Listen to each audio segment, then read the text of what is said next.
আসসালামু আলাইকুম। আশা করছি সবাই ভালো আছেন। আমরাও আল্লাহর রহমতে ভালো আছি। 2 দিনের সফরে আমরা এখন চিটাগাংয়ের উদ্দেশ্যে রওনা হয়ে যাচ্ছি। আপনাদের ভাইয়ার জরুরি একটা কাজ পড়ে গিয়েছিল, সেই উপলক্ষে আমরাও যাচ্ছি। ভাবলাম আমরাও একটু ঘুরে আসি চিটাগাং থেকে। তো যাই হোক, আর অনিয়ার শরীরটা যেহেতু একটু খারাপ, তার জন্য আমরা আর বাসে যাইনি, ট্রেনের টিকিট কেটে নিয়েছি। আর ট্রেনের জার্নিটা বাচ্চারা এবং আমারও জার্নিটা মনে হয় খুব আরাম, কারণ হচ্ছে ট্রেনে খুব আরামলি বা সফটলি যাওয়া যায়। বাচ্চারা যেহেতু ওয়াশরুমে যেতে চায় বা বিভিন্ন ঝামেলা থাকে, তার কারণেই আমার ট্রেনের জার্নিটাই ভালো লাগে। আর হচ্ছে অনিয়াও ট্রেনে উঠবে, কারণ অনিয়া একটু বড় হয়েছে, এ পর্যন্ত ও ট্রেন দেখেনি বা ট্রেনে ওঠার অভিজ্ঞতা ওর নাই, যেহেতু ছোটোবেলায় জার্নি করলে ওটা মনেও ছিল না। তো দেখেন, ট্রেন যখন ছাড়ে তখন কত স্লোভাবে ছাড়ে। তো এই সময়ে অনেকে আছে দৌড়ে দৌড়ে দেখলাম যে ট্রেনের ভিতরে ওঠে।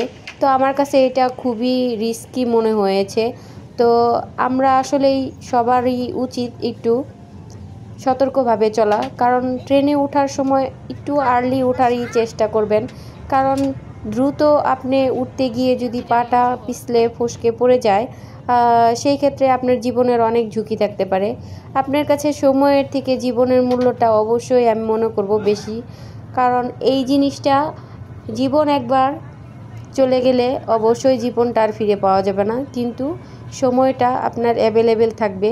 তো সেই কারণে আপনারা সবাই যখন ট্রেনের জার্নি করবেন, অবশ্যই আধা ঘন্টা 1 ঘন্টা আগে স্টেশনে পৌঁছে যাওয়ার চেষ্টা করবেন, এবং দেখবেন কোন বগিতে আপনার সিট পড়েছে, এবং যে বগিতে সিট পড়বে সেই বগি কোন সাইডে থাকতে পারে এটা অবশ্যই কনফার্ম হয়ে নেবেন, আর সেই দিকে গিয়ে বসবেন। আমাদের এবার চ বগি পড়েছিল, তো চ বগির দিকে সামনের দিকে ছিল, তার কারণেই আমরা সামনের দিকে বসেছিলাম। এই তো আমরা চট্টগ্রাম স্টেশনে পৌঁছে গিয়েছি, এখানে একটু রেস্ট করতেছি।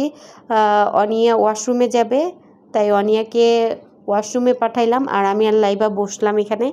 এখন আমরা হোটেল দেখব, হোটেলে উঠবো, তারপরে একটু রেস্ট নিয়ে তারপরে আমরা যাব আমাদের কাজের উদ্দেশ্যে। বা এই তো আমরা এশিয়ান হোটেলে উঠে গেলাম, এখানে রিসিপশনে বসছি। এখানে কিছু ফর্মালিটিস আছে, সেই ফর্মালিটিসগুলি আপনাদের ভাইয়া পূরণ করছে, এবং আমি এখানে বসে আছি বাচ্চাকে নিয়ে। তো আজকের ভিডিওটি এই পর্যন্তই। সবাই ভালো থাকবেন, সুস্থ থাকবেন, এবং আমাদের জন্য দোয়া করবেন। আল্লাহ হাফেজ।